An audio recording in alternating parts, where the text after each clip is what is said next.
Hey guys, welcome to my channel. This is part 2, acne skin consultation. If you have acne and you're wondering why, this skin consultation might really help you out, so stay tuned.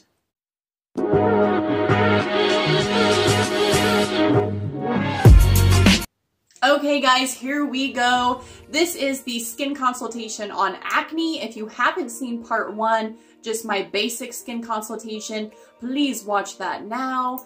And let's get into today. So if you are struggling with acne and you're wondering why, and you've done everything you can, maybe you just need a really good skin consultation, and so I am going to do that for you. So in your head or on a piece of paper, be writing your answers so that we can go through those, okay? So number 1 is, how long have you struggled with acne?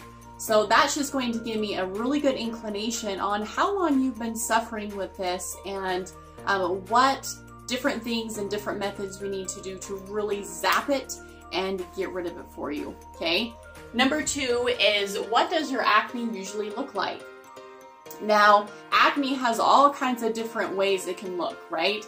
It has pustules, papules, whiteheads, blackheads, you name it, but a lot of people don't know what papules and pustules are. Okay, so papules are the really hard ones, more cystic, that won't ever come to a surface, and no matter what type of makeup you use or how much of it, it's just going to look like a big huge solid lump. And those are the ones that I used to get, and those are the ones that I had to go to a dermatologist, and he had to inject those with the steroid so that the inflammation would go down. I'm not saying that you have to do that, but if your papule acne does bother you, you may want to, okay? Pustule acne is when it's just a big, huge pus filled pocket, and it won't go away either unless you pop it and lance it and get all of that pus out of it, okay? Whiteheads are pretty typical, just the little teeny whiteheads filled with pus. And blackheads are when the whitehead comes to the surface and are oxidized, okay? So I like to know what type of acne my clients are getting, just because that helps me as an esthetician know what kind of chemical peels I need to do, what type of exfoliation methods, and what type of skincare I need to choose for you, okay? Number 3 is, does acne run in your family? Is it genetic? Do your siblings have it? Did your mom and dad have it, or do they still have it? Because the 2 main causes of acne are hormones and genetics. And so if it's in your blood, in your bloodline, it's a little bit harder to get rid of. I'm not saying it's impossible, but it definitely is going to be a little bit trickier to get rid of, okay? Number 4 is, have you ever been on Accutane? Have you ever been on any antibiotics for your acne, or medicated washes, or birth control just to treat the acne?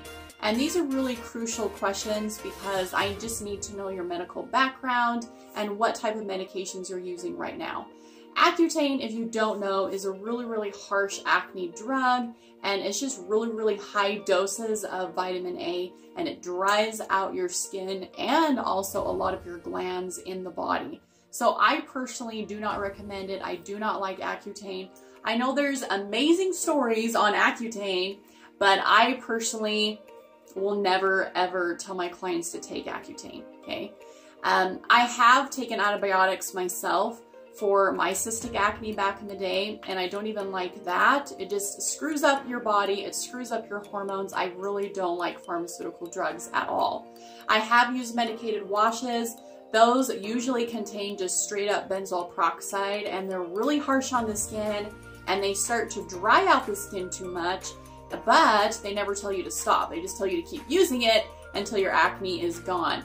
So I really need to know if you are using those things, and if you are using those things, then it really messes the skin up, and so then I need to know that if we're going to give you a chemical pill, right? Because chemical pills are harsh and they exfoliate the layers of the skin, and so we don't want a double time of those going on, okay? Number 5 is, where do you mainly break out? And this one's really crucial because maybe, you know, my client coming in that day, I don't see that she's breaking out around her mouth, but usually she does. And if she is, I drew this little diagram here. Maybe it's kind of hard to see in the viewfinder, but this little diagram here is of a little person, and then I drew like a beard, okay, and down the neck. Now, if they're breaking out in this area of the beard, so I call it the beard here, and then guys usually get hair down in the neck area, okay? That is the beard, okay? So if the client of mine is breaking out anywhere in those areas, especially really cystic, papulopustular acne, then that usually means they're having hormonal issues and usually too much testosterone. If you're dealing with PCOS, polycystic ovarian syndrome, a lot of you will start to break out in the chin area just because when you have that, you have really high amounts of testosterone in the body, okay? So it really tells me a lot, and it goes back to face mapping on, you know, where you're breaking out on your skin is really going to help me figure out why, okay? The forehead usually is a telltale sign of, you know, stress or hair products that you're using that are not good for the skin. The cheek area is a lot of times the stomach, the kidneys, the liver, okay? And all around the beard area of the skin or of the face is usually hormonal issues, okay? So I need to know where you mainly break out. And then number 6, do you have any body acne? If you're breaking out on your back or your chest or your shoulders, that usually is a telltale sign that you have too much testosterone as well, okay? Number 7 is, what is your sleep schedule? And a lot of people say, well, I need to get my beauty rest. And you know what, you guys? That is true. You need to get your beauty sleep, but it is between 10 to 2 o'clock in the morning. So if you're not in bed by 10 o'clock at night, then you've missed the window of opportunity.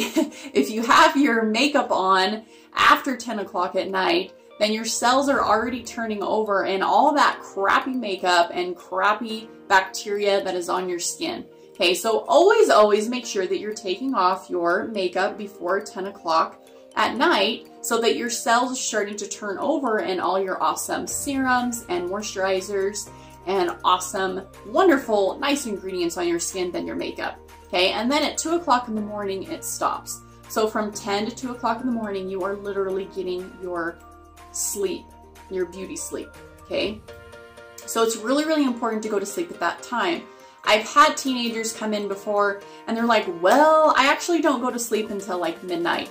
I'm thinking to myself, well, no wonder you're breaking out because you are missing the window of opportunity of making sure that your cells are turning over and really good stuff, okay? So 10 and 2. Number 8 is sleep position. Which way do you sleep? It really makes a huge difference, and I know that sounds crazy, but it really does. When I was struggling with acne and I was going to school, my instructor told me to start sleeping on my back. And I was like, that is not gonna happen because I am such a stomach or a side sleeper. I am definitely not a back sleeper. And you know what? I was struggling that bad with acne that I wanted to just do whatever it took. And so I started sleeping on my back, and miraculously, it was amazing. And I started to have less breakouts for sure. So when you think about it, when you're sleeping and you're tossing and turning all over the place, not only are you just causing more wrinkles because you're just smashing your face all night long, right? And make sure that you're sleeping on your back as much as possible, even though it's hard if you do have acne, all right? Number 9 is washing that pillowcase, pillow, and your sheets, especially if you have body acne of any sort. And number 10 is, do you touch your face a lot? Do you clean your cell phone? So touching your face a lot is just no bueno, and also picking at your face is no bueno. You do not want to be doing that at all because it's just going to cause a lot of bacteria and acne and other places because you're just spreading it all over. Plus, if you have long nails, underneath your nails carry a lot of nastiness, and so you don't want any of the bacteria on your face, okay? And then if you don't clean your cell phone, you really need to start because you're always holding it right here on your face. And so if you do have some breakouts here, then that might be the reason why you're breaking out, okay? And number 11 is, what is used to actually wash your face? Are you using a washcloth? Are you using a scrubber brush or using a Clarisonic brush? What exactly are you using? And I like to ask this question because if you're using a washcloth, you need a new washcloth every single night, because a lot of bacteria and a lot of crap stays on the washcloth and it's just not good. Okay, if you're using a scrubber or a Clarisonic brush, that's great. It's just what I want to know what you're using, and making sure that you are cleaning it appropriately and making sure that it's all clean for the next time you use it. Number 12 is, what temperature of water are you using? A lot of people with acne, I feel, want to use the hottest water possible. And the problem with that is it strips away the natural oils way too much, and it's actually worse for the skin. So you just want to use a mild temperature of water, right? Just tepid water is perfect, not too cold, not too warm. And then, do you have soft or hard water? And I know most homes and most apartments have hard water, and if you can switch it to soft, that would be fantastic, because hard water is really harsh for your hair and your skin, and so soft water is amazing, okay? And number 13 is exfoliation. What do you use to exfoliate? Because like I've said before in my videos, exfoliation is the key to beautiful skin. We always get a layer of skin every single month, and so if we're not knocking down the old skin before the new skin comes on, our skin is going to look like a mess, and it's going to lose that beautiful glow. And if you have any scars or acne on the surface of the stratum corneum, and then you're exfoliating that off, then that is going to make your skin look better. So we need to make sure that even though you have acne, you still need to exfoliate, but you also need to be careful. So if you're exfoliating way too much, way too aggressively, and spreading that around, it's not good either. I always tell my clients that have acne, if you have any open acne at the time and you exfoliate over it, then that is not good, and you don't want to do that. You're just spreading the bacteria to other places of the skin. So exfoliation is key when you have acne, but then you want to make sure that you're not overdoing it. That's why I love chemical peels when you have acne, because that just does the exfoliation without the scrubbing, okay? All right, number 14 is, what type of foods do you eat a lot? This really tells me, you know, what type of foods you're eating. If you're eating too much sugar and too much milk, you know, those are really, really nasty inflammatory foods. And so if you have inflammation in the body, then most likely you're going to have inflamed acne as well. Okay. And then number 15 is, do you have any stomach issues? And the stomach is definitely the main powerhouse for the rest of the body. And so I find that sometimes my clients that have told me they have stomach issues, they actually have acne as well. They kind of go hand in hand. How many bowel movements are they having a day? And I know that's kind of an embarrassing question for most people, but it really is critical. If you're having 2 to 3 bowel movements, good for you, that is awesome. If you're having 1 or none at all, that is a problem, and you want to make sure that you are cleansing the colon and getting all those toxins out and getting things going. If you need help with that, you can check out my video on colon cleansing, and it's quite amazing, and it might help you out a lot. Okay, so making sure that you're eating the right foods in your diet. Milk has definitely been linked to more acne, especially if you're already dealing with hormonal acne in this beard area. Okay, you want to stay away from any hormonal foods. So cows have hormones too, right?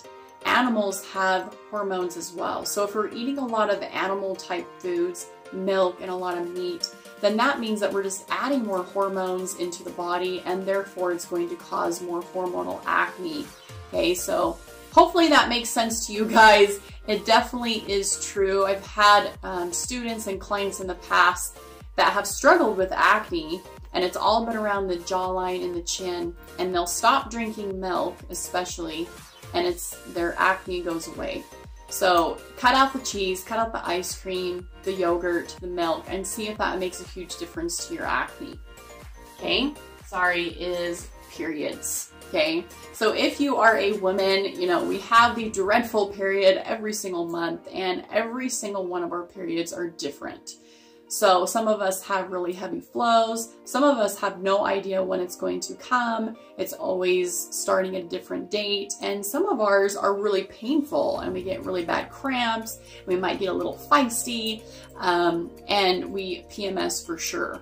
Okay, so these I all like to know because periods are a hormonal thing, and so if you have really nasty periods, that could tell me a lot about your hormones, and that also means that you need to definitely go get a hormone panel done just to see where your hormones are at, because hormones play a huge role, not just in acne and how your skin looks, but also the rest of your body.